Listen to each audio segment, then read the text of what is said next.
반갑습니다. 해커스 공무원학원 국경제학 담당 강사 김종국입니다. 자, 먼저 지난 시험이요. 19년도 첫 번째 서울시 시험이었었습니다. 개인적으로는 우선 전체 경향을 좀 말씀드리면 20문제 중에 수리 문제는 보통은 17년도 이후에 수리 문제가 거의 한 15개, 14개 정도 나왔는데 올해 그 서울시에서는 좀 줄었어요. 대략 11문제 정도가 수리 문제로 출제가 됐습니다. 그다음에 이제 국제경제 파트가 생각보다 덜 나왔습니다. 아마도 미시 쪽 전공자 교수님이 출제를 좀 많이 하신 것 같아요. 그래서 뒤쪽 파트가 거시도 그렇고 국제경제도 조금은 좀 중요도가 좀 떨어진 상태로 출제가 됐습니다. 그다음에 세 번째는 기존의 기출 문제를 굉장히 많이 반복적으로 출제를 했다는 사실입니다. 그래서 여러분들 우리 앞쪽 기대 효용 함수에서 배웠던 그런 내용들이 16년도 서울시 기출문제와 똑같이 출제된 것도 있고요. 그래서 역시 기출문제가 상당히 중요하다는 사실 다시 한번 입증이 됐어요. 자, 풀이 한번 해보겠습니다. 1번, 자산 가격이 그 자산의 가치에 관한 모든 공개된 정보를 반영한다는 이론이 뭐냐? 뭐 개인적으로 올해 이제 설특강, 기적의 특강 할 때 사실은 이미 자세히 해드렸었고요. 뭐 그냥 적중했던 문제이기도 하고, 또 하나는 이 정도보단 더 많이 어렵게 나올 줄 알았는데 그냥 생각보다 밋밋하게 나왔습니다. 소위 효율적 시장 가설 이론입니다. 사실 효율적 시장 가설이라는 게 뭐냐? 시장이 효율적이래요. 그러니까 현재 어떤 금융자산의 가격이 이용 가능한 모든 정보를 다 담고 있어요. 그렇기 때문에 이걸 이용한 투자자도, 어떤 투자자도 초과 수익을 얻을 수 없다는 가설이 효율적 시장 가설입니다. 가령 사례 한번 들어드리면 매실이 건강에 되게 좋다. 그럼 당연히 매실 주스의 수요가 증가할 테니까 매실 생산업체의 주가는 뭐 할까요? 상승합니다. 그러니까 이런 내용들이 이미 주가에 상승되어 있어요. 라고 하면 그때 주가 사봤자, 주식 사봤자 별반 이득 얻을 수 없죠. 만약 이득을 얻으려면 이게 반영이 안 되어 있어야, 그죠? 그래 샀을 때 나중에 뛰면 뭐 할 수 있습니까? 매매 차익을 얻을 수 있는데 이미 반영이 되어 있기 때문에 그때 주식 사봤자 별 의미가 없다는 거죠. 이 말의 의미는 이미 시장 가격이 모든 걸 잘 뭐하고 있으니, 케어하고 있으니 이미 반영된 가격 자체로 어떤 투자를 해봤자 별반 이익을 얻을 수 없다가 소위 효율적 시장 가설입니다. 사실 여기에는 이제 뭐 강형, 준강형, 약형, 그래서 되게 객관식 문제로 출제하기 좋은 적합한 주제가 있어서 설특강 때 사실 정확히 해드렸던 건데 달랑 그냥 발문만 문제가 나왔을 뿐이었어요. 어쨌든 답은 1번이었고 대다수 이제 공부했던 친구들은 맞았던 문제 중에 하나입니다. 자, 2번 갑니다. 개인적으로 마음이 되게 억장이 무너지는 것이, 이거 정말 기본적인 문제고요. 저와 함께 공부했을 때 최소한 무역 파트 문제 정도는 그냥 빨리 풀어야 돼요. 여러분들 이게 A형의 2번 문제였습니다. 이걸 풀 수 있다가 합격을 보장하지 않은, 정말 제가 제일 화나는 거는 풀 수 있다라 만족하는 사람들이에요. 풀 수 있어서 뭐 어쩌라고요. 정말 전 과목을 한꺼번에 봐야 되는데 시간이 엄청 모자라요. 풀 수 있다가 아니라 정확하게 빨리 풀어야 됩니다. 근데 그렇지 못하면 의미가 없어요. 그러면서도 비법이 있으면 좋아요, 사실. 솔직히 이런 문제 정신이 나간 사람이라면 1번, 2번, 3번 처음부터 아니에요. 비교의 절대율을 답을 할 수가 없어요. 당연히 처음부터 4번이어야 되는데 그런 테크닉도 시험장에선 굉장히 많이 필요합니다. 자, 일단 이 문제. 갑국과 을국 두 나라 모두 생산을 하고 있다. 시간당 생산량, 시간당 산출량이라 이 문제는 전형적인 산출 문제가 되겠습니다. 자, 산출은 클수록이에요. 산출은 클수록 좋은 겁니다. 자, 갑국은 A제 몇 개예요? 16개. B제는요? 64개. 그 다음 을국은요? 자, A제 24개. B제는요? 48개. 국제경제 파트의 가장 기본적인 문제예요. 가장 기본적인 문제인데 그럼에도 매번 이런 문제밖에 못 내는 이유가 오답률이 그렇게 높대요. 그러니까 강사 입장에서는 아니 이거 이렇게 쉬운데 왜 이렇게 빨리 못 푸는가. 근데 수험생 입장에서는 역시 못 풀어요. 왜? 반복 연습 많이 안 해서 그렇습니다. 자, 먼저 그냥 공부를 위해서 천천히 설명드리면, 자, 우리 절대우위 비교우위 할 때 가장 이게 안정적이에요. 늘 말씀드리지만 절대우위는 뭐별로요? 제품별로 풉니다. 자, 그래서 A제 제품이니 밑줄을 그어요. 자, 그러면 갑국과 을국 중에 뭘 고르느냐? 큰 거 고르는 겁니다. 자, 갑국이 커요? 을국이 커요? 을국이 커요. 그러니 A제는 어느 쪽에 절대 우위가 있다? 을국. 그래서 이번 선지에 을국은 A제 쪽이 절대 우위지 B제 아니고요. 반대로 B제는요? 컸어요.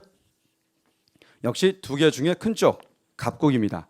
그러니 B제는 갑국이 절대 우위입니다. 갑국은 분명히 B제지 절대 A제가 아니죠. 그래서 1번, 2번은 답이 될 수 없습니다. 그런데 문제는 지금처럼 나중에 이제 테크닉을 발휘하면요, 한 나라가 각각 한 개씩 절대 우위가 있을 때는요, 사실 비교우위도 동일해요. 풀 것도 없습니다. 그래서 당연히 갑국이 분명히 B제가 절대 우위고 을국이 A제가 절대 우위라면 비교우위도 같은 방향이에요. 다시 말해서 갑국의 비교우위는 B제, 을국의 비교우위도 A제예요. 그대로 가는 겁니다. 그런데 지금 갑국은 A제가 비교우위라 했으니 틀린 건데, 자, 공부를 해서 풀어보겠습니다.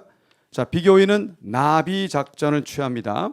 그래서 비교우위는 나라별로 구해요. 자, 그래서 나라 갑국의 밑줄을 쳐봅니다. 자, 그런데 아까 절대 우위와는 다르게 비교우위는 서로 다른 재화와 비교하는 거니까 이걸 비교할 수가 없어요. 항상 상대값으로 비교합니다. 어떻게 비교하느냐? 24분의 얼마요? 16. 여기는요 48분의 얼마요? 64로 비교합니다. 근데 이거 계산할 필요 없죠. 그냥 누가 커요? 24분의 16이 커요? 48분의 64가 커요. 48분의 64죠. 얘는 1보다 작고요. 얘는 1보다 크기 때문에. 그러니 큰 거 고르는 겁니다. 따라서 갑국은 어디에 비교 우위가 있습니까? B제. 아까 말한 대로요, 절대 우위를 하나씩 나눠 가질 땐 비교도 동일해요. 그래서 갑국은 A제가 아니라 B제에 비교 우위가 있기 때문에 3번은 뭐였다? 틀렸습니다. 자, 이제 4번은요, 늘 말씀드린 마지막 이야기죠. 이게 스탠다드한 문제예요. 계속 푸는 겁니다. 양국이 교역했을 때 과연 어떻게 해야 서로 간에 교역했을 때 이득을 얻을 수 있느냐? 늘 말씀드리지만 기회비용 사이값으로 구합니다. 기회비용 사이값 안에 있으면 되는 거예요. 자, 어떻게 되느냐? 우선 여기 주어진 게 A제 한 단위당 B제를 물었기 때문에 기회비용을 구하면 됩니다. 자, 기회비용 작전은, 마지막 작전은 기회비용은 나라별로 구합니다. 기나, 그래서 나라별로 구할 텐데요. 나라 거요. 갑국. 그 다음에 묻는 게 A제 1이니까 얘를 1 만들어요. 그럼 16이 1 되려면 몇으로 나누면 됩니까? 16으로. 얘도 16 나누면 돼요. 얼마 나와요? 4. 그러니 갑국의 A제 한 단위 생산 기회비용은 B제 4개예요. 같은 방식으로 을국이요. 커요. 자, 얘를 1로 만듭니다. 24가 1 되려면 24 나누면 되죠? 얘도 24 나누면 2 됩니다. 그래서 을국의 A제 한 단위 생산 기회비용은 B제 2단위예요. 이거 사이에 뭐가 있을 때요? 주어진 조건이 있을 때 만족하면 서로 교환할 수 있습니다. 자, 주어진 조건이 A제 한 개당 B제 3개라고 그랬어요. A제 한 개당 B제 3은 요 사이에 있습니까? 없습니까? 2와 4 사이에 있습니다. 성립을 해요. 자, 그러면 서로 교육을 할 수 있는데 아까 구했듯이 갑국은 뭐에 비교 우위가 있습니까? B제. B를 수출하게 되어 있죠. 자, 정확하게 몇 번 답입니까? 4번. 테크닉을 말씀드린다면 1, 2, 3이 답이 될 수는 없어요. 보통 선지 구성을 할 때 얘는 급 자체가 안 됩니다. 주연급이 절대 안 돼요. 당연히 4 쪽에 물을 수밖에 없어요. 사실 이 문제는 너무 스탠다드한 문제고 수업 중에 정말 많이 강조하는 국제경제학의 문제인데 여전히 이 문제를 출제한다는 것은 여전히 이 문제의 오답이 많다는 사실이죠. 굉장히 기본 문제로 생각하시면 되겠습니다. 답은 4번이고요. 자, 3번 가겠습니다. 자, 3번 문제도 이제 이 문제에 대해서 많이 이제 강의를 해드리고 개념 정리를 우리 많이 했던 전형적인 문제라서 자, 한번 해보겠습니다. 어느 소비자에게 X와 Y는 완전 대체다. 자, 여러분들 완전 대체라는 거는 뭐예요? 이거 아니면 이거를 소비한다는 뜻이에요. 그러니 처음부터 답은 1번 아니면 몇 번이어야 됩니까? 4번이어야 돼요. 어차피 완전 대체는 올인입니다. 이거 아니면 이거예요. 그런데 X제 2개를 늘린 대신 y 제한계를 줄이더라도 동일한 효용이다. 일단 밑줄을 쳐보겠습니다. 자, 여기서 이제 효용 간의 무차별 곡선을 얘기할 수 있다는 거죠. 동일한 효용의 묶음이라는 것. 뭐예요? y 한 개 줄여서 x 두 개 늘려도 효용이 뭡니까? 동일한 거잖아요. 같은 무슨 선상에 있는 겁니까? 무차별 곡선 선상에 있는 거죠. 자, 그럼 여기서 뭘 구할 수 있습니까? 무차별 곡선의 기울기를 구할 수 있어요. 자, 어떻게 구할까요? 늘 말씀드리지만 무차별 곡선의 접선의 기울기 x를 한 단위 늘릴 때 y가 얼마나 변할 거냐. 자, 오히려 두 단위 늘릴 때 한 개니까 한 단위 늘리면 몇 개라고 할 수 있습니까? 2분의 1. 이게 1일 때 2분의 1이니까 이 값은 얼마 나와요? 2분의 1이 나와요. 자, 그 다음. 자, 우리 여기서 뭘 알 수 있습니까?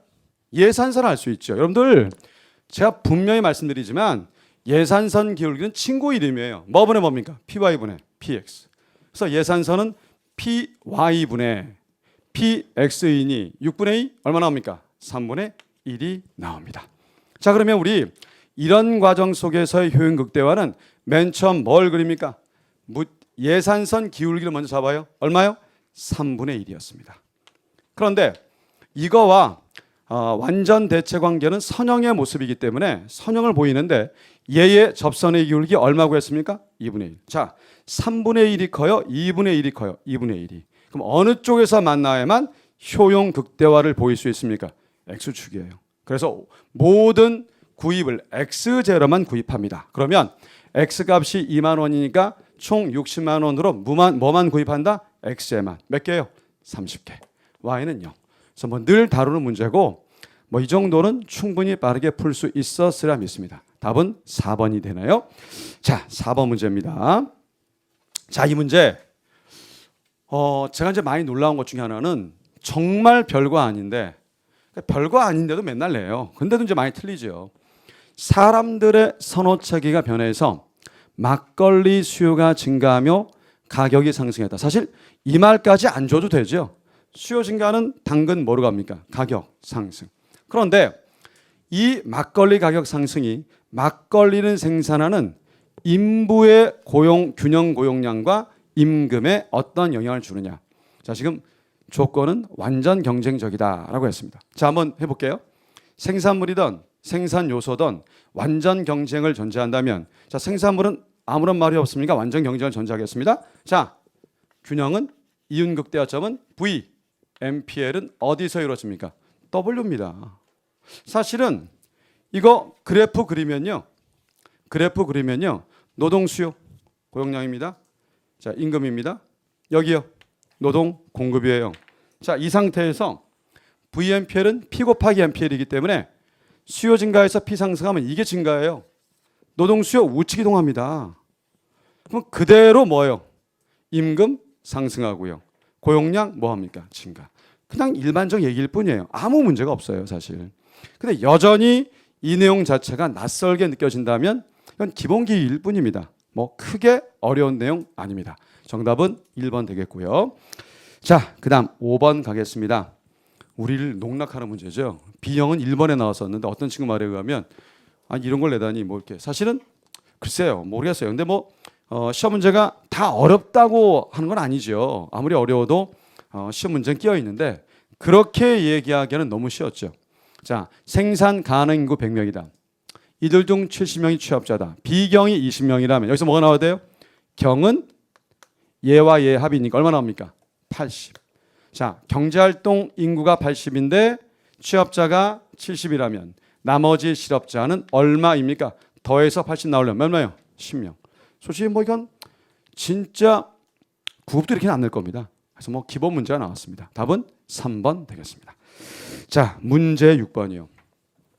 이거 수도 없이 많이 해주는 주제고요. 근데 이제 수험생 입장에서는 또 잘 모르죠. 뭐 아마 이번 우리 19년도 첫 서울시 기출문제에서 가장 관건이 6번 문제였었을 것 같습니다. 사실 6번 문제는 많이 다루는 문제고 예상 문제도 많이 해드렸던 문제고 모의고사도 제가 한 서너 번은 냈던 문제라고 생각돼요. 이거는 왜 중요하냐면요. 기본적 그림을 먼저 한번 그려보겠습니다. 이거 워낙 중요한 문제고, 근데 그렇게 얘기 많이 해도 이게 아마 시험장에선 당황을 하는 것 같아요. 자, 먼저 우리 가장 기본적 이야기 한번 해보겠습니다. 자, 우하양 수요 직선을 전제하겠습니다. 자, 그런데 만약에 독점을 전제한다면 MR 곡선을 그릴 것이고요. 수요 곡선, MR 곡선. 그리고 MC 곡선이 있다고 한다면, 자, 이거 어떤 일이 벌어져요? 여기서 독점 기업의 이윤극대와 뭐가 나옵니까? 생산량. 그리고 위에서 가격이 설정이 되죠. 천형적인 뭐예요? 독점의 이윤극대가 조건일 뿐이에요. 자, 다시 한번 해보면 외부 불경제 빼버리고요. 독점 기업이에요. 그럼 1번과 4번 선지를 비교해 보시면 이윤극대화를 구해봐라. 자, 전형적으로 뭐 구하는 겁니까?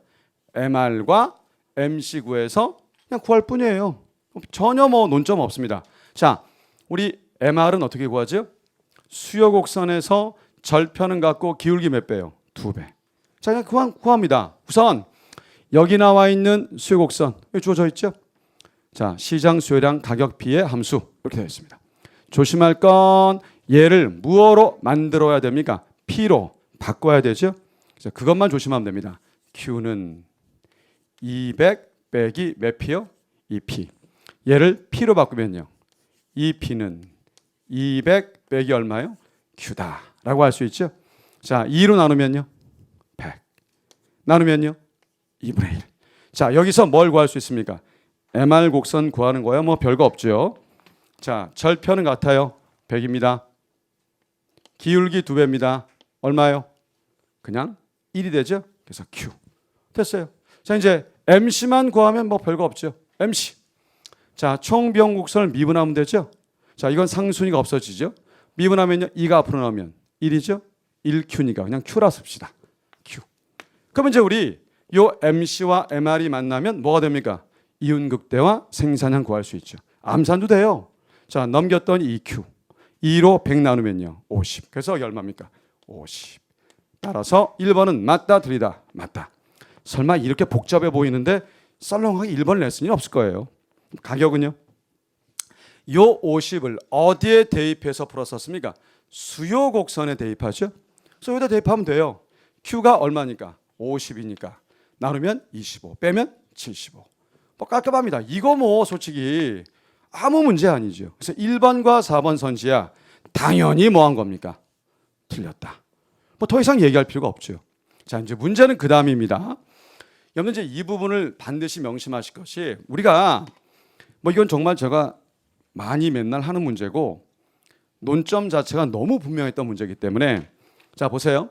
지금 이런 상태에서 이 독점 기업이 뭘 보였답니까? 외부 불경제예요. 근데 제가 수업 중에 기본반 수업에서 이런 멘트만 했었어요. 비록 외부 효과인데 더구나 외부 불경제 못된 짓. 근데 못된 짓인데 오히려 조세가 아니라 뭘 줄 수도 있습니까? 보조금이요. 그게 되게 어려운 얘기 같이 보이지만 이미 우리 기출에도 많이 나오고요. 특히 이 유형은 국회직 기출에서 많이 나오는 문제라 워낙 많이 했던 내용 중에 하나예요. 가령 이겁니다. 첫 번째 여기서 논점은 시장 균형 산출량과 사회적 최적 산출량을 구하실 수 있어야 돼요. 자, 시장 균형 산출량은 지금 MC와 MR이 만나는 이 포인트예요. 가격은 위로 올라가지만. 자, 무슨 말이냐?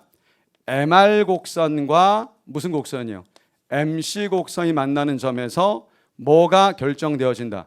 현재 이 시장의 균형 산출량이 결정이 돼요. 자, 보통은요, 이 MC라는 것이 아무런 말이 없으면 사적 측면에서 측정 PMC던 사회적 측면에서 측정하던 SMC던 같아야 되는 겁니다. 외부 효과가 없을 때는. 따라서 그런 경우에 어쨌든 MR과 MC가 같아지는, 엄밀히 말하면 PMC가 같아지는 포인트가 시장 균형 뭡니까? 산출량입니다. 그런데 만약에 외부 효과가 생겼다. 그러면 SMC와 PMC가 분리가 되거든요. 그래서 이 뭐와 뭐냐면 요 PMC를 뭐로 바꾸느냐? SMC로 바꿔요. 그래서 SMC와 만나는 포인트가 자, 뭐가 되느냐? 이 부분이 사회적 최적이 됩니다. 왜 그러냐면 사회적 한계 비용을 반영한 것이 사회적 최적 산출량이 돼요. 이때 많은 분들이 오해를 독점이니까 MRSMC를 구하려는 사람들이 많아요.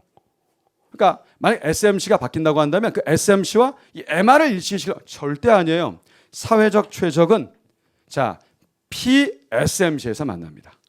PSMC에서 만나요. 그래서 명심하실 것이 여기에서 뭐다? 사회가 바라는 최적 산출량이 나옵니다. 일반적인 MRPMC는 시장 균형 산출량이고요. 그런데 지금 외부 효과가 생겼기 때문에 분명히 특히 외부 불경제니까 불경제는 PMC보다 위에 SMC를 그리기 때문에 가능성이 모두 몇 가지가 나오느냐? 지금 설명하는 것처럼 세 가지가 나와요. 뭐냐? 얘가 올라가는데 이만큼 갈 수도 있어요. 얘가 올라가는데 자, 평행이동 했을 때요. 여기까지 갈 수도 있어요. 얘가 올라가는데 여기까지만 올라갈 수 있습니다. 자, 그러면 P하고 SMC, 새로 바뀐 SMC 세 가지 유형의 SMC를 전제한다면 여기도 될 수 있고 여기도 될 수 있고 여기도 사회적 최적 산출량이 될 수 있다는 뜻입니다. 그런데 만약 여기 된다면요. 현재 독점 기업의 시장 균형 산출량 어때요? 동일해요. 이때는 아무 규제가 필요 없어요. 근데 만약 여기라면요. 여기가 바람직한 양인데 여기서 생산하니까 많이 생산하고 있죠. 뭐로 규제할까요? 조세로. 근데 만약 여기서 생산한다면요. 아니 지금 사회가 원하는 건 여기만큼은 생산해야 되는데 독점인데 또는요 외부 불경제인데 뭐 하고 있습니까? 적게 생산하고 있어요. 달래야 됩니다. 뭘 줘야 돼요? 보조금 줘야 돼요. 그래서 독점의 외부 불경제인데도 뭐를 줄 수 있는 가능성이 있다? 보조금이요. 이게 이미 국회 측에서 이미 오래 나왔고요. 제가 아마 저랑 강의 들으시면 아시지만 수도 없이 많이 한 내용이지 뭐 이때 처음 나온 문제가 절대 아니에요. 모의고사도 한두 번 낸 게 아닙니다. 이 문제가. 굉장히 중요해요. 단지 세 개의 가능성을 다 염두에 두고 2번, 3번을 냈을 뿐이지 다 이건 언급했던 내용 중에 하나예요. 단지 여기서 이제 뭘 봐야 되느냐? 외부 효과 크기를 구하는 방법이 여러분들이 조심을 해야 됩니다. 최근에 제가 1호 특강 때 이 문제와 유사 문제를 했었어요. 1호 특강 때 어떤 얘기하냐면 어부한테 피해를 줍니다. 총 피해액이 주어져요. 그게 외부 불경제라 주어집니다. 근데 이건 외부 불경제 전체 크기지 외부 한계 비용이 아니에요. 외부 한계 비용을 구하려면 뭘 해야 됩니까? 얘처럼 미분해야 돼요. 그러니까 총 비용에서 MC 구하듯이 총 외부 비용에서 뭘 구합니까? 외부 한계 비용을 구해야 돼요. 미분해야 됩니다. 그래서 KQ를 Q로 미분하면 얼마 나옵니까? K가 나와요. 얘가 뭐가 된다고요? 소위 외부 한계 비용이 됩니다. 외부 한계 비용이. 소위 이거 MEC라고 불러요. MEC라 불러가지고 얘가 외부 한계 비용이에요. 그러니까 외부 불경제 크기 KQ가 얘가 외부 한계 비용이 아니라 총량이기 때문에 총 비용에서 한계 비용 구하듯이 총 불경제 크기에서 외부 한계 비용을 구하려면 미분해야 됩니다. Q로 미분하면 얼마 나온다고요? K가 나와요. 그러니 사적에서 K를 더한 값이 사회적이 되는데 얘가 뭐가 될 수 있습니까? Q에다가 K 더해서 될 수 있고요. 다 마찬가지예요. 그래서 SMC는 모두 뭐로 바뀔 수 있다? Q 더하기 K로 바뀔 수 있다.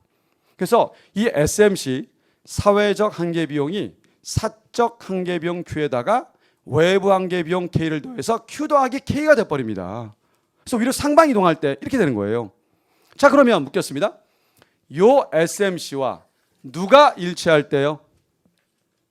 P. 이거 일치할 때 산출량을 뭐라 부른다? 사회적 최적 산출량이다. 그거 한번 해보겠습니다. 자, P. 여기 구했죠? 자, P는 분명히 100 빼기 2분의 1 Q가 됐습니다. 요거랑 누가 같아져요? SMC. 얼마입니까? Q 더하기 얼마요? K가 되더라. 자, 그러면 한번 해보겠습니다. 요거 넘기면 2분의 얼마요? 3Q 되죠? 그래서 100에서 넘기면요. 마이너스 K가 됩니다. 그러면 여기에서 이 Q 값이 뭐라는 거예요? 사회적 최적 산출량이요. 이왕 했으니까 하겠습니다. 자, Q 나왔습니다. 100 빼기 K예요. 자, 양변에 3분의 2 곱하면 되죠? 3분의 2를 곱하면 이 값이 뭐가 되는 겁니까? 사회적 최적 산출량이에요. 자, 먼저 계산의 편의를 해서 3번을 먼저 하겠습니다. K가 25다. 얘가 25예요. 자, 얼마 나와요? 요거 75죠? 자, 2 곱하면 얼마 나옵니까? 150이죠. 3 나누면 50. 이때 자, Q는 50이 돼요. 이때 우리 놀라운 사실은 이건 사회적 최적 생산량인데 50이에요. 근데 아까 시장 균형도 얼마 나왔었습니까? 50. 같아요. 즉 시장 거래량 50은 사회적 후생을 극대화하는 사회적 최적 생산량과 뭐하다? 같습니다. 제가 만약에 이걸 응용한다면 이렇게 문제 낼 수 있겠죠. 현재 이 발문을 주고 시장 거래량과 사회적 후생을 극대화할 수 있는 K값을 구하라. 그러면 이렇게 구한 다음에 50을 여기다 놓고 이걸 뭐합니까? 풀면 K가 나올 수 있죠. 얼마로요? 25로. 충분히 좋은 문제예요. 3번은 뭐하다? 맞다. 자, 그러면 이제 2번을 한번 해보겠습니다. K가 20이에요. 자, 직관력 발휘해 볼게요. 25가 커요? 20이 커요? 25가. 그럼 얘가 여기 왔다면 20은 여기 아닐까요? 맞잖아. 그럼 여기는 아까 뭐 준다고 그랬습니까? 보조금 줘야 돼요. 조세가 아닙니다. 그래서 몇 번 답입니까? 2번. 사실은 그러면 조세 크기도 구해 주시죠. 구합시다 뭐. 근데 문제는 일단은 문제를 푼다고 한다면 당연히 몇 번입니까? 2번. 그럼 보조금을 줘야 되는 문제지 조세가 아니에요. 자, 그러면 이 경우에 실제로 국회직 문제에서는 그 보조금의 크기를 구하라가 나왔었어요. 제가 이제 모의고사도 수도 없이 그걸 많이 응용해냈기 때문에 사실 이번 문제 푸는 건 너무너무 중요한 패턴 중에 하나. 그러니까 이 문제가 조금 복잡했던 것은 요렇게 해서 한 문제, 얘가만 물어도 한 문제, 얘만 물어도 한 문제 이럴 수 있는 건데 섞어보다 보니까 뭐 한 겁니까? 좀 어려움을 느끼게 문제지 절대 못 푸는 문제이거나 낯선 문제는 절대 아니에요. 개인적 생각으로는 3번을 많이 찍었습니다. 왜 많이 찍었느냐? 느낌이 이상하잖아요. 독점이라는데 어떻게 이게 돼? 그죠? 하지만 이미 이런 걸 전제한다면 충분히 가능해요. 충분히. 자, 일단 그건 그거고 2번의 경우에 있어서 뭐를 구해보자고요. 그럼 단위당 보조금을 얼마 줘야 될 것인지 거기까지 한번 해보도록 하겠습니다. 자, 우선 보세요. 지금 사회적 최적 산출량이 여기 됐던 이 문제 푸는 룰은 동일해요. 단지 여기서는 K가 25일 따로 전제했기 때문에 Q가 얼마가 나온 겁니까? Q가 50이 나온 거잖아요. 그러면 K를 2번 얼마 전제했습니까? 20. 그래서 대입만 하시면 돼. 20 대입해 봅시다. 20이에요. 자, 그러면 얼마 나와요? 80. 2 곱하면 160. 그럼 3분의 얼마입니까? 160. 이때 Q는 3분의 얼마 납니까? 160. 명백히 50보다 크잖아요. 그러니까 이쪽에 있었어야 되겠죠. 그죠? 자, 보세요. 지금 여기가 사회적 최적 산출량인데 이 독점 기업은 여기서 생산하고 있습니다. 그러면 얘가 여기까지 오게 하려면 보조금을 줘야 돼요. 보조금을 주면 PMC가 옥상에 뭐 할 수 있습니까? 내려와서 여기까지 올 수 있어요. 그럼 이렇게 만나면서 여기서 뭘 달성합니까? 아까 말한 이거를 달성케 할 수 있어요. 자, 그러면 단위당 보조금을 얼마를 줘야 되느냐가 관건인 거죠. 되게 어려워요, 사실. 자, 여기 이 곡선 PMC에다가 뭘 주면요? 보조금을 주게 되면 여러분들 평행이동을 해요. 평행이동의 비법은 무조건 무슨 보습니까? 마이너스. 자, 단위당 보조금을 스몰 a라고 할게요. 자, 올라가면 제가 뭐라 했습니까? 플러스. 내려가면 마이너스. 심화반 듣는 학생들은 기본반 끝나고 심화반 첫날 첫 시간에 이거 합니다. 22개 그룹에 다 있어요. 완전히 다 해야 됩니다. 자, 그러면 마이너스는 무슨 의미라 했습니까? 평행이동. 그 다음에 올라가면 단위당 보조금 이게 올라가면 플러스, 내려가면 마이너스이기 때문에 이렇게 마이너스 A를 잡아야 돼요. 가끔 강의하면 많은 친구 선생님 여기다 마이너스 쓰는데 왜 또 쓰느냐? 이거는 평행이동의 의미입니다. 중2 수학에 있어요. 평행이동은. 그다음 요 얘기는 언제 하느냐? 그러니까 요거는 평행이동의 뜻이고요. 올라가면 플러스 A, 내려가면 마이너스 A일 뿐이에요. 그래서 뭐가 된 겁니까? 그대로 Q는 그대로 썼어요. 그러면 PMC 자체는 일단 Q, 여기는 플러스 A죠? 넘기면 마이너스 A가 됩니다. 그러면 요거랑 요 PMC, 내려온 이 PMC 옮겨왔죠? 이거랑 누가 일치합니까? MR. MR은 100 빼기 Q죠. 이거랑 뭐하게 했을 때, 같게 했을 때, 그때 나오는 뭐가, Q가 뭐가 되면 되는 겁니다. 이게 되면 되는 거예요. 그럼 A를 구할 수 있죠. 자, 해보겠습니다. 자, Q 빼기 A, 여기는 100 빼기 Q입니다. MR은 여기 있기 때문에 100 빼기 Q. 자, Q로 묶으면요, 넘겼습니다. 2Q. 넘기면 100 더하기 뭐요? A. 이걸 2로 나누면 이런 식이 되겠죠. 그죠? 그래서 2Q, 100 더하기 A. 자, 2Q니까 넘으면 2입니다. 자, Q가 얼마 된다고요? 얘가 3분의 160이 돼야 될 겁니다. 자, 그러면 이렇게 넘기면 얼마예요? 이렇게 넘기면 자, 300이 되겠네요. 또 3A가 되겠네요. 그죠? 300, 3A. 넘기면요. 이거 넘기면 320.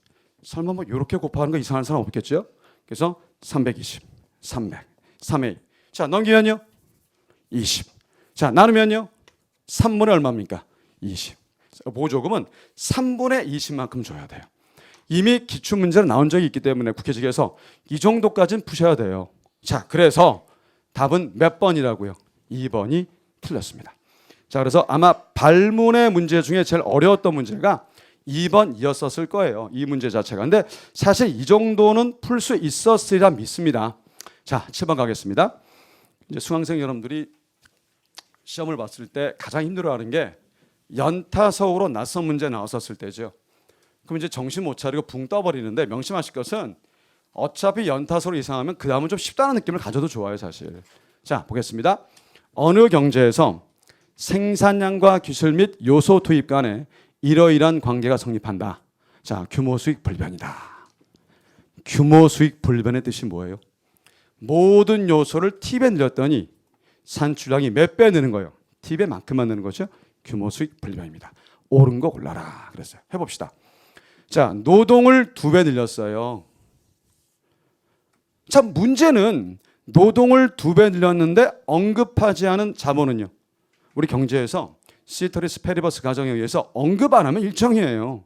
자본은 안 늘린 겁니다. 노동만 늘렸을 뿐이에요. 자, 우리 규모 수익 불변에서는 2개가 모두 2배씩 늘려야 생산량도 2배 늘는 거거든요. 그러면 한쪽은 그대로 있는데 한쪽은 늘렸어요. 생산량은 2배보다 뭡니까? 많이요? 적게요? 적게죠. 미만이에요. 근데 물으면요? 1인당 생산량을 물었습니다. 자, 그러면 1인당 생산량은 L분의 뭡니까? Q거든요. 노동은 2배 늘렸는데 얘는 2배보다 적게예요. 그러면 애초보다 뭐 한 겁니까? 줄어야 되는 겁니다. 그래서 1인당 생산량은 증가다, 감소다? 감소. 자, 두 번째입니다. 둘 다 2배씩 증가시켰어요. 자, 그러면 산출량은 당연히 뭐합니까? 규모수익 불변에서 2배 늘죠. 그런데 노동 단위 1인당 생산량 L분의 Q요. 얘도 2배 늘었고 Q도 2배 늘었잖아요. 그럼 변화 있습니까? 없습니까? 없죠. 자, 다시 말씀드리지만 노동과 자본을 각각 2배씩 늘렸을 때 규모수익 불변에서는 생산량도 2배만 늘어요. 그럼 노동 단위당 1인당 생산량은 이걸 얘기한 겁니다. L분의 Q. 얘도 2배일 때 얘도 2배니까 전체는 불변이죠. 그래서 당연히 2번은 뭡니까? 일정입니다. 자, 그 다음이요. 3번이 답인데요. 노동과 자본이 각각 몇 배씩 증가하고 2배씩 증가하고. 자, 그러면 여기서 끊어보겠습니다. 자, 규모 수익 불변에 의해서 이거 2배 늘 때 산출량도 몇 배 늡니까? 2배 늘어요. 그렇죠?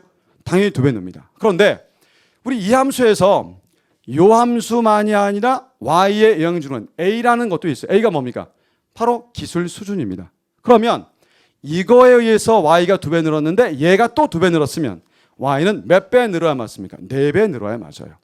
그런데 문제는 1인당 생산량이니까 L분의 Q를 물었어요. L은 2배 늘었죠? Q는 몇 배 늘었습니까? 4배 늘었으니까 전체 1인당 생산량은 몇 배 증가해야 됩니까? 2배. 그래서 답이 몇 번? 3번입니다. 자, 4번은요. 자본이 2배 증가했다. 기술이 2배로 높아지면 1인당 생산량. 자, 우선 여기 끊겠습니다. 분명히 자본만 2배 늘었어요. 언급하지 않은 노동은 그대로란 뜻이죠. 그러면 2배씩 다 늘어야 생산량이 2배 느는 건데 노동은 그대로니까 전체 생산량은 2배 미만으로 늘어야 됩니다. 그런데 문제는 기술이 다시 2배 늘었으니까 기술이 2배 늘면 이거는 생산량을 몇 배 늘리는 요인이에요? 2배 늘려줘요. 보세요. 이게 2배 늘면 2배 늘 수밖에 없어요. 비례니까. 그러면 전체적으로 1인당 생산량 L분의 Q. 얘는 노동은 지금 뭐 하고 있습니까? 의미 자체가 전혀 변함이 없으니까 그냥 1이라고 하겠습니다. 자, 그런데 생출량은 분명히 얼마예요? 명백히 요거 2배 미만이긴 하지만 는 건 사실이잖아요. 얘도 이미 2배 늘었고요. 그럼 전체를 곱하면 4배는 아니지만 2배 초과의 증가는 맞죠. 2배만 증가할 리는 없어요. 2배만 증가하려면 얘도 변함이 없고 얘만 늘어야 돼요. 기술 진보만. 그러니 얘는 몇다? 2배 초과 증가해요. 자, 이게 조금은 처음 나온 문제이기 때문에 아마 이게 제일 많이 당황했었을 텐데 6번에서 정신 못 차리고 7번에서 이제 낚이면 그냥 다 어렵게 느껴지겠죠. 이때 중요한 팁은요. 너무 어려운 게 계속되면요. 일단 스킵하세요. 여러분들 85마저 다 붙습니다. 한두 개 정도는 그냥 넘어가서 나중에 풀어도 아무 문제가 안 돼요. 자, 일단 답은 3번이 되겠습니다. 자, 8번이요. 자, 이 문제 우리 기출문제집에 있는 문제 거의 똑같아요. 숫자만 다를 뿐이지 요 자체가 똑같습니다. 자, 최대 보험료 어떻게 구했어요?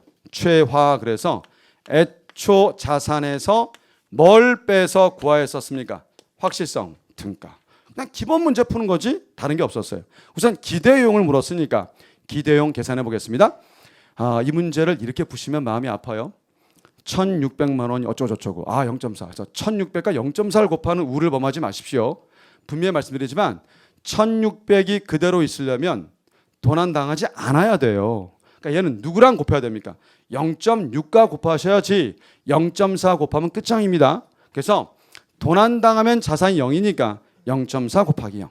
그러면 도난당하지 않은 0.6으로 확률에. 그 다음 그대로 이것이 이 효용을 줘야 되는 거죠. 우리 기대용을 구하는 거니까. 그래서 이 루트 얼마입니까? 루트 W 값은 1,600이니까 자 이게 40 나오죠? 80.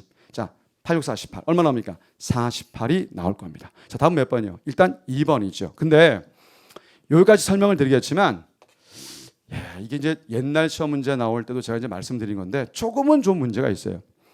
이게 왜 그러냐면 사실은 10,000원 단위를 했기 때문이지 이 자체를 정확하게 공을 다 붙이면요 상당히 곤란해져요. 무슨 소리냐? 1,600을 다 한번 써볼까요? 얼마 돼요? 동그라미 3개 쳐줘요. 맞죠? 그럼 이거 루트 바뀌면요 엄밀 정착에만 한다면 얼마 나와야 돼요? 4, 4, 16, 4,000이 아마 나와야 됩니다. 4,000과 2 곱하면 8,000이요.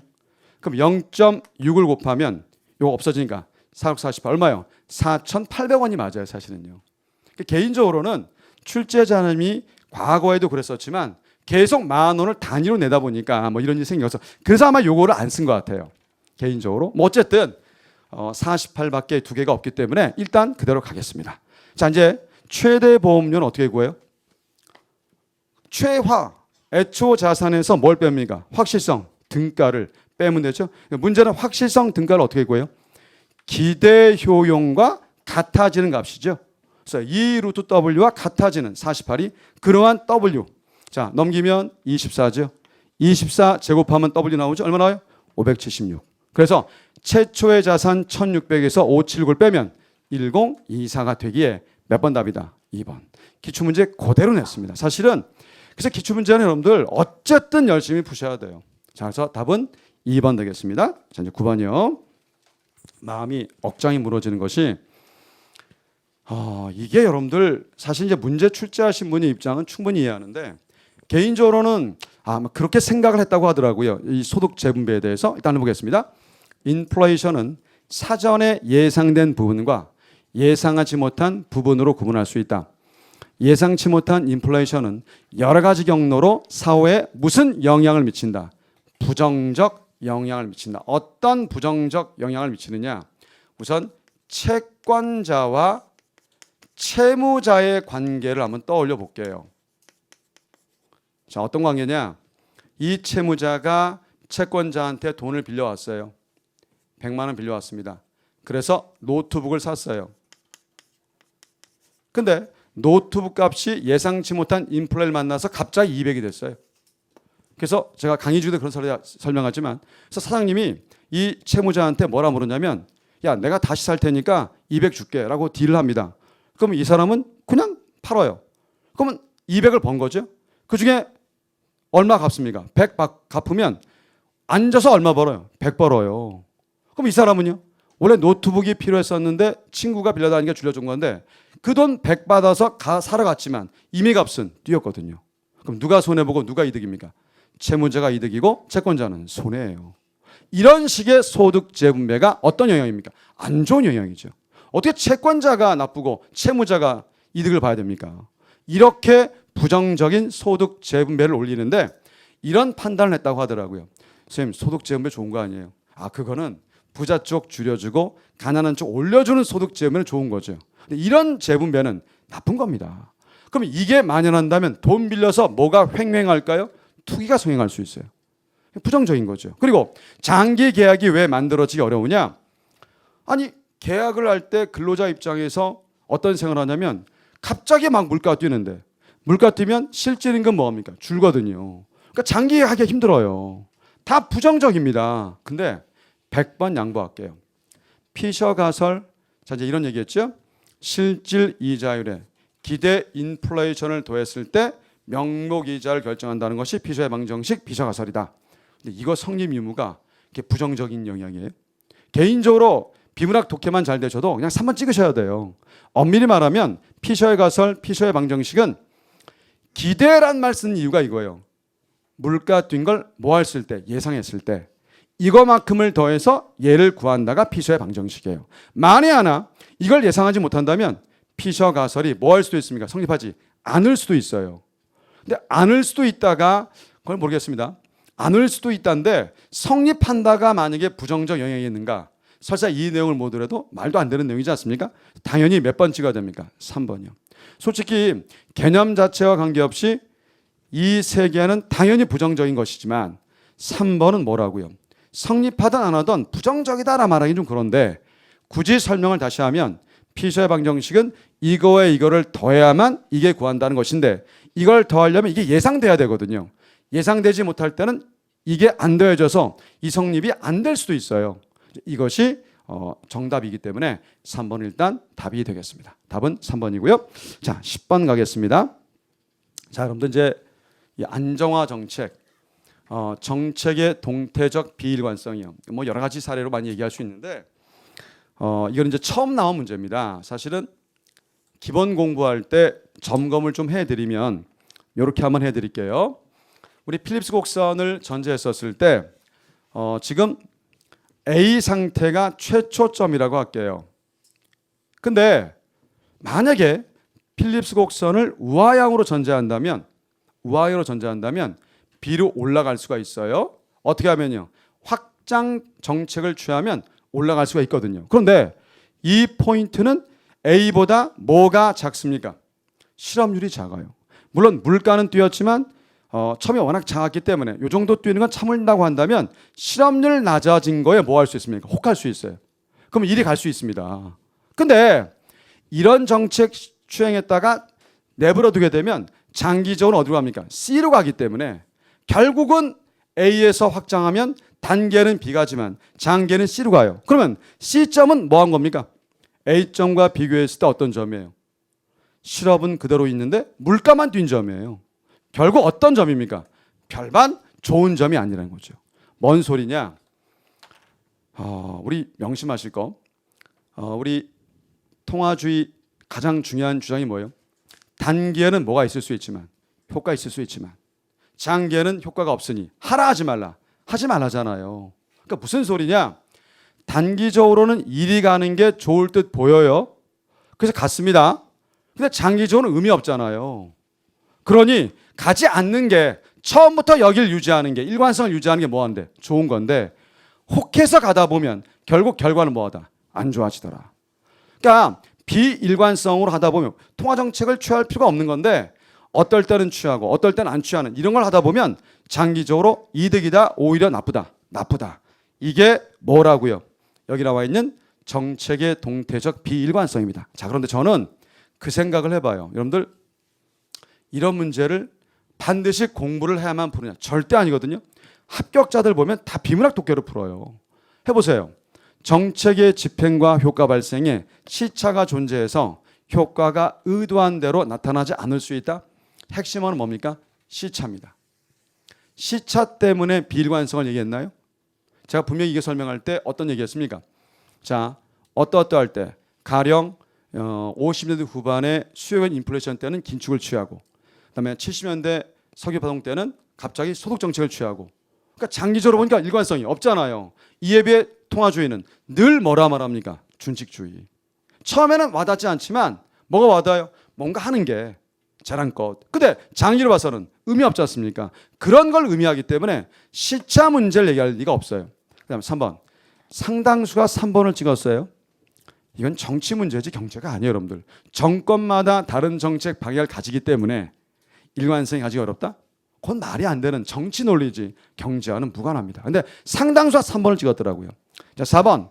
자, 그렇기 때문에 정책의 방향을 시적절하게 선택하는 것이 바람직하다. 그런 의미가 아니라 바로 2번입니다. 냅두면 되는데 단기적 정책이 주는 인센티브. 뭡니까 아까? 단기 확장 정책 취하면 실업이 뭐 할 수 있다. 줄 수 있다. 이것 때문에 뭐 한 겁니까? 정책을 취하다 보면 장기적으로 뭐 할 수 있다. 오히려 안 좋아질 수 있다. 자, 그래서 몇 번 답입니까? 2번. 좀 어려웠던 문제 중에 하나입니다. 자, 11번이요. 많은 친구들이 이 문제도 틀렸어요. 이제 그게 제가 그래서 22개 그래프를 많이 말씀드린 이유가 보조금 총액을 어떻게 구하는지에 대한 생각이 정말 중요하거든요. 정말 질문을 되게 많이 하는 문제 중에 하나입니다. 자, 보시면 노동시장의 수요 공급에 대한 조사 결과가 다음 표와 같다고 하자 어쩌고저쩌고 나왔습니다. 자, 먼저 한번 그래프를 그려볼까요? 자, 이 상태에서 당연히 이제 노동시장이니까 임금, 고용량, 자, 수요 공급 그리겠습니다. 자, 균형은 어디서 구해지나요? 노동 수요량, 노동 공급량 일치할 때죠. 여기에요. 얼마요? 7입니다. 얘는요? 30. 근데 최저임금을 어디로 설정했습니까? 8원으로. 여기죠. 8원이에요. 자, 그러면 공급 곡선에 대입하면요. 8원일 때 공급량 얼마입니까? 40. 자, 수요 곡선에 대입하면 수요는 얼마입니까? 20. 자, 그러면 요 차이만큼이 초과 뭡니까? 공급으로서 이게 뭡니까? 이게 비자발적 실업이죠. 얼마요?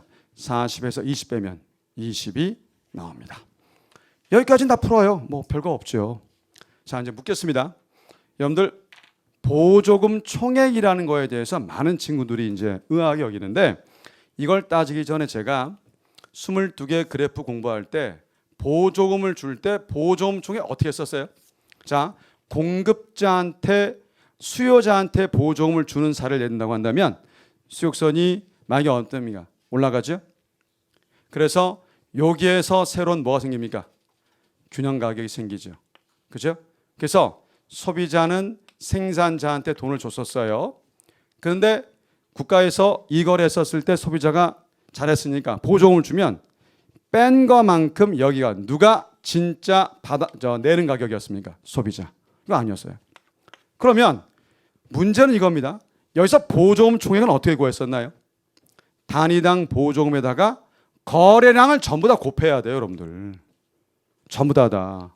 마찬가지입니다. 지금 완전히 실업을 없애려면, 이 실업 없애려면요, 노동 수요선이 여기까지 올라가면 돼요. 이렇게. 그럼 이 실업을 뭐 할 수 있습니까? 없앨 수 있어요. 그러면 얘가 이리 간다는 것은 곡선은 이만큼 상방이거든요. 여기로 가면 이만큼 상방이죠. 자, 단위당 보조금 얼마 줘야 되느냐? 노동 한 명당 보조금을 요 차이만큼 줘야 돼요. 그러면 자, 40일 공급량은 8이에요. 그럼 여기는요? 수요량에서 40을 잡으면 돼요. 어디 있습니까? 여기요. 수요량 40일 때 얼마 나옵니까? 6원이 나와요. 따라서 단위당 보조금은 2원이에요. 그런데 아까도 말했지만 전체 총 거래량이에요. 40에다가 2를 곱한 얼마 돼야 됩니까? 80입니다. 분명히 말씀드리지만 보조금 총액할 때 분명히 이동폭만 곱하지 않았거든요. 거래량 전체를 곱하는 거예요, 여러분들. 그래야 완전히 없어져요. 그래서 몇 번 답이다? 4번 답이 되겠습니다. 굉장히 숨은 좋은 문제예요. 자, 12번 갑니다. 자, 12번 문제 보시면 얘도 역시 실수한 친구들이 의외로 많아요. 되게 쉬운 문제인데 환율 문제죠. 근데 뭐 이 정도밖에 못 냈다는 거는 되게 쉽게 낸 문제인데요. 자, 조심할 거. 통화 가치를 하락시키는 요인. 다른 말로 환율 상승을 발생시키는 요인을 물었죠. 다시 말해서 이건 결과고요. 얘는 뭐가 되는 겁니까? 원인, 요인이 되겠습니다. 자, 그러면 우선 기억. 원유 수입액이 감소한다. 아니, 달러 수요가 전보다 뭐 한 겁니까? 줄었으니까 덜 되겠죠? 수요 감소입니다. 반도체 수출액이 증가한다. 달러 많이 벌겠죠? 공급 증가합니다. 자, 기업과 니은의 사례를 그래프로 그려보면요. 여기는 달러, 여기는 환율, 공급과 수요 곡선을 전체한다고 한다면요. 자, 수요가 감소하면 내려오죠. 환율 뭡니까? 하락하죠. 그 다음 공급 증가하면 여기죠. 환율 역시 하락합니다. 그러니 기억 니은은 절대 답이 될 수 없죠. 그럼 답은 이제 디귿 리을. 볼 것도 없이 디귿 리을인데 디귿은 뭐예요? 외국인의 국내 주식 투자가 위축됐다. 원래 외국인이 국내 주식을 막 사면 국내로 달러가 막 들어와요. 공급이 많이 늘어야 되는데 이게 위축됐어요. 공급 뭡니까? 감소. 그 다음 자국 은행이 해외 대출을 증가한다. 그러니까 해외 대출을 이제 해외에서 돈을 많이 빌려와야 되는데 그러면 달러 수요가 뭐 한 겁니까? 많이 는 거니까 수요 증가가 됩니다. 따라서 둘 다 그림을 그리면 디귿은 공급 감소입니다. 좌측 이동이죠. 역시 환율 상승입니다. 자, 리을은 수요 증가요. 자, 수요곡선 우측 이동이죠. 역시 환율 뭡니까? 상승. 그래서 환율 상승 요인은 디귿과 몇 번이다? 리을이다. 자, 이 정도 하겠습니다. 자, 13번 문제 갑니다. 이것도 뭐 수도 없이 우리 문제 많이 나왔고요. 이 문제를 뭐 아마 공부가 좀 어느 정도만 되셔도 문제 푸는데 아무 지장이 없죠. 자, 독점의 가격 차별을 물었습니다. 독점의 가격 차별은 우리 어떻게 돼요? 두 시장의 MRA와 뭐가 같게 풀면 되는 겁니까? MC가 같게 풀면 되죠. 보통은 이렇게 한번 해서 각각 원하는 답을 구하는 거죠. 뭐 진짜 별거 없어요. 자, MC는 모두 얼마나 줬습니까? 2. 근데 이제 첫 번째 시장에서 MRA만 구하면 되죠. 단지 조심할 건 얘를 무어로 바꿔야 된다는 점이 문제입니까? 무어로 바꿔야 돼요? PA로. 그래서 한번 바꿔보겠습니다. 넘기면 EPA고요. 자, 60에 넘기면 마이너스 QA일 테니 자, 2로 나누면 여기 얼마예요? 30. 2 나누면 2분의 1 QA가 되죠. 여기서 MRA는요. 절편 같고 기울기 2배니까 얼마입니까? 그냥 QA. 자, 이거랑 MC 뭐를 같게 해야 돼요? 2를. 그러면 암산도 돼요. Q 얼마입니까? 28이 되죠. 지금 묻는 건 자, 생산량입니까? 아니면 가격을 묻고 있습니까? 가격을. 그럼 뭐예요? 다시 또 대입해야 되죠. 어디에? 수요 곡선에. 그래서 여기다 QA 대입하시면 28 대입하시면 2 나누면 14니까 빼면 얼마? 16이 나옵니다. 자, 같은 방식으로 B 시장도 풀어보겠습니다. 자, 일단 여기 역시 4PB를 남기고 넘기면요. 80 그대로 있고요. 마이너스 QB가 되겠습니다. 자, 4 나누면요. 20. 얘는요. 4분의 1 QB 되겠죠. 자, 여기서 MRB를 구하면요. 절편은 같고 얘 2배니까 2분의 1 QB. 자, 역시 얘가 누구랑 같아요? MC2와 같아야 됩니다. 자, 넘기면 18이 되고요. 넘기면 2분의 1 QB니까 당연히 36 나오죠. 자, 이제 QB 36만 대입하시면 되죠. 자, 이거 4, 9, 36. 9 빼면 11. 그래서 몇 번 답입니까? 2번. 솔직히 이거는 뭐 공부가 좀만 되셔도 아무 어려움 없이 풀고요. 참고로 제 기본서의 국정리는 문제와 똑같습니다. 뭐 큰 의미 없습니다. 자, 14번 가겠습니다. 자, 저는 이 생각해요.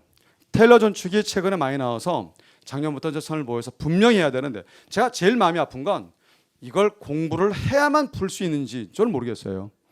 비문학 독해만 잘해도 다 풀어요, 사실은요. 뭔 소리냐? 좀 보세요. 선제 성적이 목표치와 같아요. 그러면 그거 그대로 목표치를 달성했는데 다른 액션을 취할 필요 있습니까? 없어요. 다 같습니다. 잠재 생산량과도 같아요, 지금. 최고점인데 뭘 더해요? 기존의 수준을 뭐하자? 유지하자. 더 필요가 없습니다. 답은 몇 번이요? 3번 되겠습니다. 자, 15번 갈게요. 15번 제가 마음이 정말 많이 아픈 게 강의를 이제 해보면서 느끼는 거는 기억 선지를 많이 물어요. 선생님 왜 기억이 분명히 이거 틀린 건데. 자, 우선 해봅시다. 여러분들 제가 통화 승수 얘기할 때 통화 승수를 증가시키고 통화량을 늘리는 두 가지 요인 뭐였습니까? 자, 분명히 현금 보유 줄이고 누구 늘리면요? 예금 늘리면 된다. 자, 디귿 봅시다. 현금 줄이고 다른 말로 예금 늘리는 거니까 통화 승수 커져서 통화량 느는 거 당근입니다. 디귿 맞습니다. 두 번째는요. 은행은요. 초과 지급 준비금 줄이고 대출을 뭐 하는 겁니까? 늘리는 거죠. 이거 줄이고 대출 늘리면 통화 승수 커서 통화량 늡니다. 당연합니다. 그래서 니은 디귿은 당연히 맞죠. 그래서 이제 니은 디귿은 맞는데 이제 기억의 관건이에요. 우선 뭐 이것부터 합시다. 리을 법정 지급 준비율을 올리면 대출을 줄일 수밖에 없어요. 이건 늘 수가 없어요. 그 리을은 당연히 틀렸습니다. 근데 이제 기억의 문제가 제 기본서에 있는 문제와 똑같죠. 근데 뭐 여러분들이 거기는 책에는 비상금이라는 말이 없을 뿐이지 상황은 똑같았었습니다. 자, 우리가 어떻게 공부했었느냐? 현금을 뭐로 바꾸면? 예금으로 바꾸면. 그죠? 여기는 지금 5천만 원이에요. 자, 그러면 분명히 법정 지급 준비율의 역수인 신용승수배만큼 엄청 뭐 할 수 있다고 그랬습니까? 뻥튀기 할 수 있다. 그럼 이제 법정 지급 준비율이 20%니까 자, 분명히 0.2 10분의 5분의 1 역수하면 얼마입니까? 5예요. 승수가 5예요. 그러면 곱하면 최대 얼마까지 예금이 창출됩니까? 2억 5천까지 창출될 수 있죠. 근데 문제가 통화량의 증가분은 얼마나 했었습니까? 통화량 증가분은 처음에 5천도 통화량이었는데 2억 5천 됐으니까 통화량 증가분 얼마 된 거예요? 2억만이 증가분이죠. 그럼 이제 이것만 기억하세요. 선생님 그러면 분명히 통화량은 2억만큼만 늘어야 되는데 미치고 환장합니다. 자, 늘 말하지만 경제에서 만큼과까지는 구분하셔야 돼요. 이게 만약에 만큼으로 나왔다면 얼마가 나옵니까? 2억이 맞아요. 근데 통화량은 2억 5천까지 늘었잖아요. 맞는 겁니다, 이게. 근데 이거를 납득을 잘 처음에 못해서 틀린 이유가 되게 많더라고요. 이건 반드시 명심하셔야 돼요. 이 문제는요. 통화량 증가분은 2억이에요. 그래서 통화량이 얼마로 됐습니까? 2억 5천까지 는 거예요. 하자 없습니다. 맞습니다. 그래서 기억도 맞아서 몇 번 답이라고요? 3번 답이에요. 기본서에서 많이 얘기하지만 실제 시험 문제로 하면 이게 잘 용이하지 않은 것 같습니다. 자, 이 정도 하겠습니다. 자, 그래서 답은 3번이었고요. 자, 16번 갑니다. 여전히 우리 7급은 그래프를 안 내고 낸다면 표밖에 안 내기 때문에 많은 분들이 이제 표도 좀 익숙하게 잠깐 보시려고 하는데 처음에 되게 어려워 보여요. 되게 쉬운 문제입니다. 너무 작아서 다시 키우겠습니다. 하나씩 할게요. 어떤 경제의 완전 고용 국민소득이 400조다. 자, 중앙은행이 결정하는 이 경제의 총 화폐 공급은 현재 30조다. 자, 다음 표 옳은 것은 잘 보세요. 지금 화폐가 현재 30조예요. 균형 이자율은 화폐 수요와 뭐 해야 됩니까? 같은 양일 때거든요. 어디입니까? 여기에요. 그럼 균형 이자 얼마입니까? 5%입니다. 그래서 일단 4번 선지를 먼저 보시면 현재 이 경제 균형 이자율은 몇 퍼다? 4%입니까? 5%입니까? 5%. 그냥 보시는 거예요. 아니, 공급이 30조고 수요가 30조. 같은 점에서 균형을 이루는 거니까 균형 이자율 몇 퍼다? 5%다. 이렇게 푸는 겁니다. 별거 없어요. 자, 우리 1번을 풀어보겠습니다. 실질 국민소득이 완전 고용 수준과 같아지려면 끊어보세요. 좋습니다. 자, 완전 현재 여기가 균형점인데 그럴 때 실질은 320이거든요. 근데 완전 고용이 400조인데 일이 가게 하려면 이런 뜻이죠. 그럼 화폐 수요는 30조가 돼야 된다. 그 말은 화폐 공급도 얼마가 돼야 된다. 올라서 50조로 올라야 된다는 거죠. 그럼 지금의 얼마만큼은 늘려야 가능합니까? 20조. 정확히 몇 번 답? 1번 답입니다. 그냥 보고 푸는 문제지 이걸 뭐 공부해서 푸는 문제 아닙니다. 답은 1번이고요. 자, 2번 보시면 현재 이 경제의 실질 국민소득은 완전 고용 수준보다 40조 원만큼 작다. 현재 지금 얼마예요? 여기 균형이니까 320이잖아요. 완전 고용이 400이니까 얼마 작아요? 80 작죠. 뭐 그냥 푸는 겁니다. 균형 잡아서 현재 320인데 완전 고용은 400이라 줬으니까 얼마 모자라요? 80 모자란다. 그래서 틀렸습니다. 자, 3번입니다. 중앙은행이 총화폐 공급을 지금보다 30조만큼 증가시킨다면, 그러니까 얘가 얼마 된다는 거예요? 60이 된다는 거죠. 자, 그렇다면 균형은요? 30대죠. 여기 와야 돼요. 균형 이자율은 몇 퍼입니까? 2%입니다. 1%가 아니죠. 따라서 틀렸다. 답은 몇 번이요? 1번입니다. 자, 17번 갑시다. 임대료 규제가 나왔습니다. 사실 뭐 이것도 별거 아닌데, 일단 임대료 규제가 최고 가격이냐 최저 가격이냐.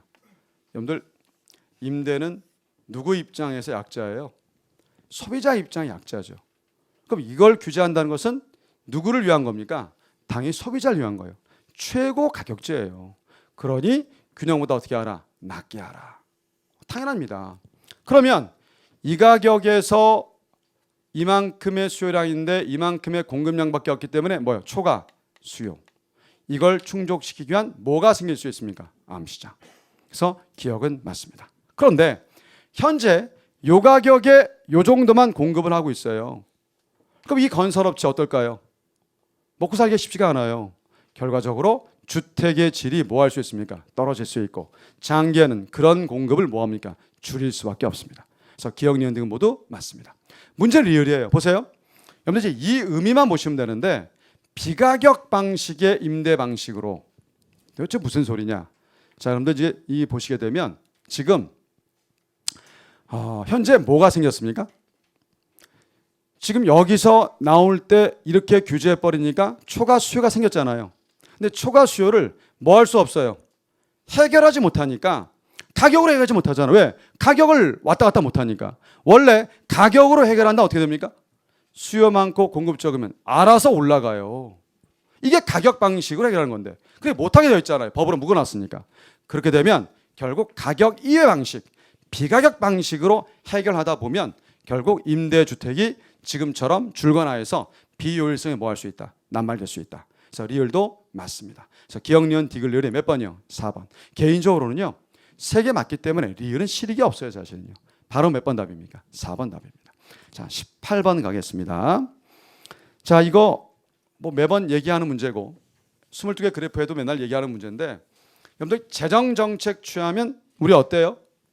보통 확장 재정을 전제해 보세요. 자, ISLM을 전제하시면요. 확장 재정은 G를 늘리는 거니까 IS가 우측 이동해서 R이 뛰어요.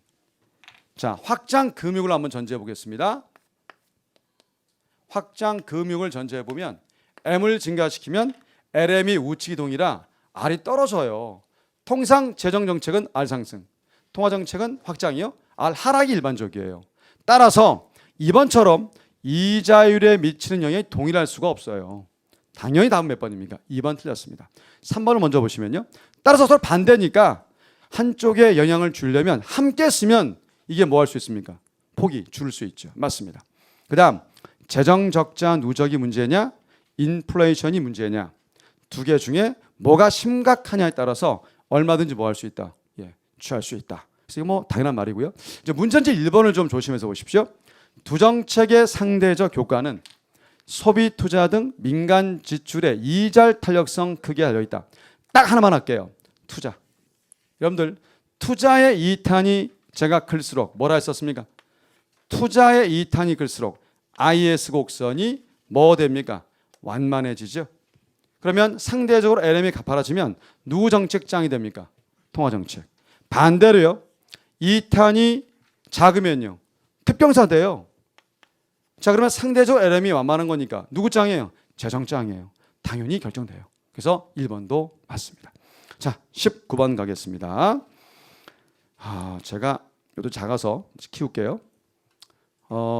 저랑 이제 공부 좀 하신 분은 아시겠지만 매해마다 찍는 1번 문제가 특히 이제 동영 올해도 이제 고민을 좀 해야 되는데 동영 모의고사 첫날 첫 주제가 이제 오염 배출권 거래 제도였습니다. 이걸 보면서 마음이 되게 쓰라린 게 어떻게 이렇게밖에 못 내나. 사실 되게 어려운 문제 많거든요. 우리만 얘기 안 냈었어요. 오염 배출권 거래 제도를. 근데 이제 첫 선을 보였습니다. 드디어 서울시에서.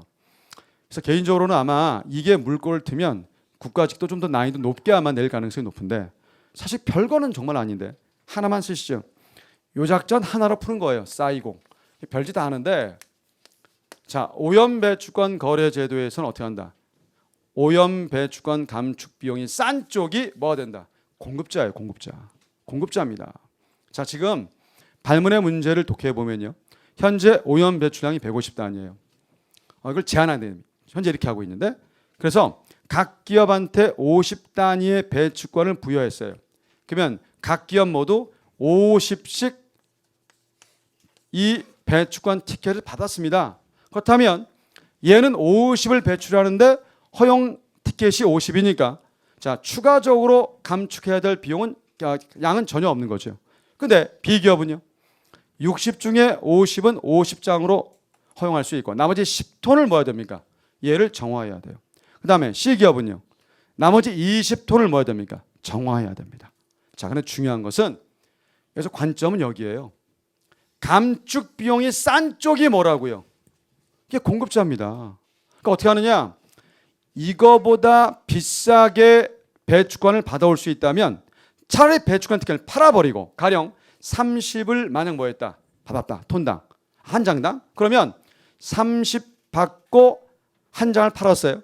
그러면 한 톤을 감축을 해야 되지 않습니까? 그러면 30 중에 20만큼을 감축 비용으로 쓰고, 그래도 얼마 벌어요? 10을 벌어요. 그러니까 당연히 싼 쪽이 뭡니까? 공급자예요. 비싼 쪽은요, 수요자입니다. 자, 일단 보세요. 다른 거 볼 것도 없고요. 기업 A가 B와 C 기업의 배출권을 각각 얼마씩 팔 수 있다? 10단위와 20단위. 문제는 가격이에요. 원래 가격은요, 사이값으로 정하거든요. 사이값 모두 몇 개 있습니까? 2개가 가능해요. 자, 먼저 여기 사이가 아니라 여기 사이다라고 가정해 보겠습니다. 여기 사이, 가령 35만 원의 오염 배출권 티켓이 판매될 수 있다면 이 거래에 누구도 뛰어들 수 있습니까? B도 뛰어들어요. 싸니까. 그러면 결국 A와 경쟁하다 보면 A는 뭘 합니까? 더 낮춰버리죠. 그래야 누가 포기합니까? B가. 그래서 가격은 절대 여기가 아니라 여기에서 결정돼요. 20과 얼마 사이요? 30 사이에서. 정확히 나왔습니다. 그래서 이거는 사실 다른 선지 볼 것도 없고요.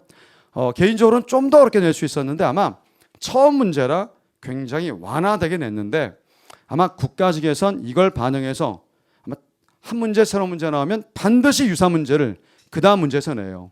작년에도 테일러 존칭 나왔을 때 바로 진망지 냈었기 때문에 얘는 앞으로 더 많이 강조를 많이 하겠습니다. 답은 1번이고요.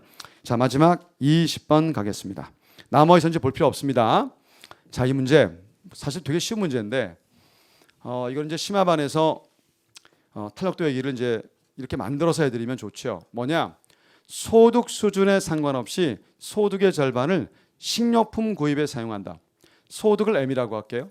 이거의 절반 2분의 1 M입니다. 그런데 식료품을 X라고 한다면 구입액은 PX에 QX가 됩니다. 우리 수학에서 QX를 남기고 PX를 넘기면요, 이렇게 돼요. 2분의 1 M, 여기는요 PX가 됩니다. 자, 그런데 우리 지수함수를 좀 공부하신 분들은 요거 다시 쓰면 이렇게 마이너스 1이 된다는 사실 심화 때 해드립니다. 이런 식으로 바뀔 수 있어요. 그러면 이때 탄력도는 지수함수가 탄력도입니다. 자, 여기는 아무런 말이 없는 뭐가 빠진 거예요? 1이. 어떻게 읽어요? 수요의 소탄도 1, 수요의 가탄도 얼마? 1. 그래서 모두 얼마입니까? 1로 나오기 때문에 몇 번 답이다? 4번 답이었습니다. 그래서 이제 이 정도는 뭐 기본 공부하시면 아무런 어려움 없이 풀 수 있기 때문에 큰 문제가 없었고요. 자, 이제 중요한 건 뭐냐면, 올해 서울시 문제는 객관적으로 어려운 건 아니었는데요. 첫 번째 6번, 7번에서 이제 말려버리면 뒤에 이제 계속 어려움을 느낄 수 있고요. 또 실수도 할 수 있는 문제인데, 이 정도 수준은 객관적으로 전에 비해서 그렇게 높아진 수준은 절대 아닙니다.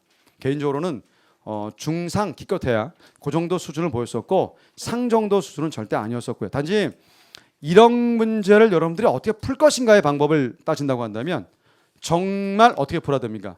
집중적으로 빨리 풀어서 빠르게 정확히 푸는 것이 방법이지, 풀 수 있다가 아무런 합격을 보장하지 못한다는 점이죠. 자, 일단 여기까지 해설 강의 임하도록 하겠습니다.